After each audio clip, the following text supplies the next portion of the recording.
qui va doucement mais sûrement.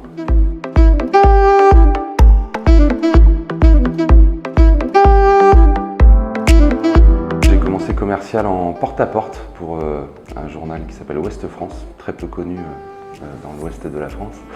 Et puis ensuite arrivé dans la pub assez rapidement et envie d'y rester et surtout envie d'entreprendre ensuite. Donc je travaillais dans la radio, dans l'affichage et ensuite dans l'imprimeur. Le constat était que je travaillais pour un imprimeur qui avec son parc machine pouvait faire un certain type de documents et puis au fil des années j'ai pas mal de clients en fait, qui me demandaient de gérer pour eux d'autres supports que l'imprimerie pour laquelle je travaillais ne pouvait pas produire.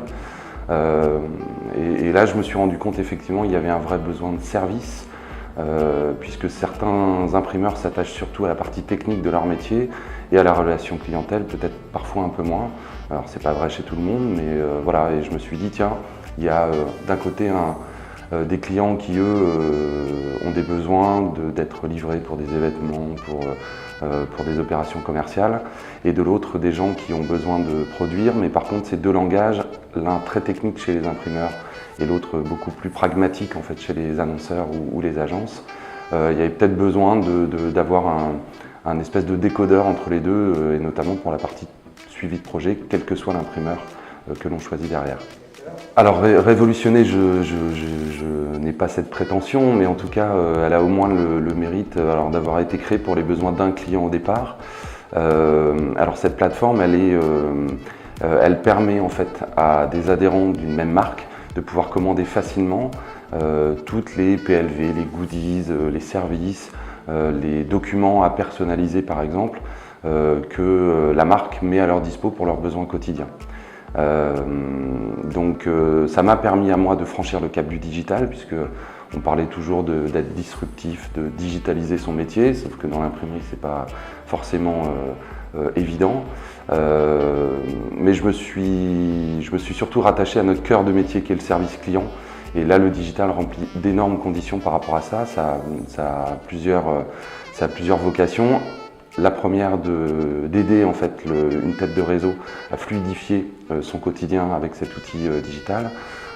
Pour les adhérents d'un réseau, de commander beaucoup plus facilement, donc sur le terrain de mettre en avant plus facilement la marque ou les outils brandés par la marque. Et puis en arrière-cuisine de cette plateforme, il y a mon métier historique qui est la gestion de la logistique, de la répartition, du transport et de l'impression évidemment, puisqu'on dispose aussi sur cette plateforme d'un outil de personnalisation de documents. Grande étape dans ma vie d'homme et de chef d'entreprise, mon mentor Guy Ferré, qui écrit des livres absolument exceptionnels à mon sens, chef d'entreprise évidemment lui-même, avec une expérience plutôt industrielle, donc on n'était pas tout à fait, même pas du tout sur les mêmes cœurs de métier. Et pour autant, c'est dans cette diversité-là qu'on s'est retrouvés. Et c'est quelqu'un maintenant, donc on a fini la période mentorale, mais c'est quelqu'un avec qui j'ai plaisir d'échanger toujours. Les bons conseils qu'il a pu me donner se sont révélés à un moment ou à un autre.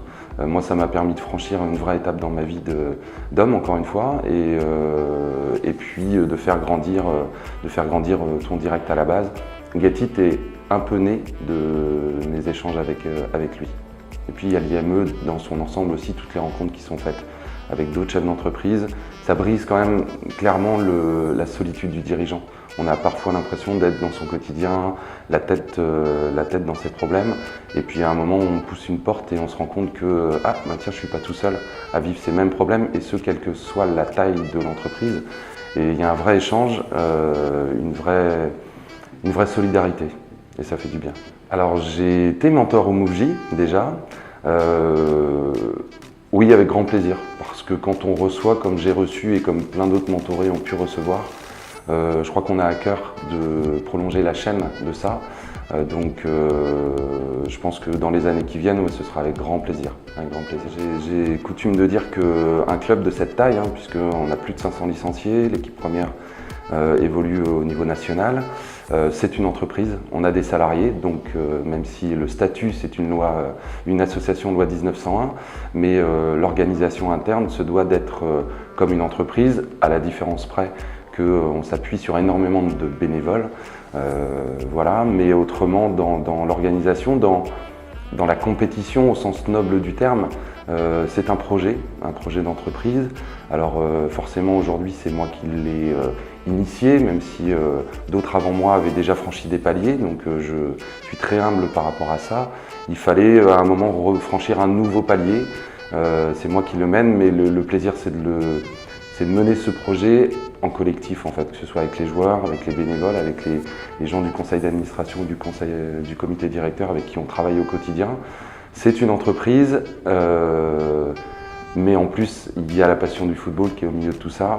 Et que ce soit le samedi ou le dimanche, et en plus j'avoue que quand les résultats du dimanche ou du samedi soir sont en notre faveur, la semaine est un peu meilleure derrière, ça donne encore plus d'envie d'avancer.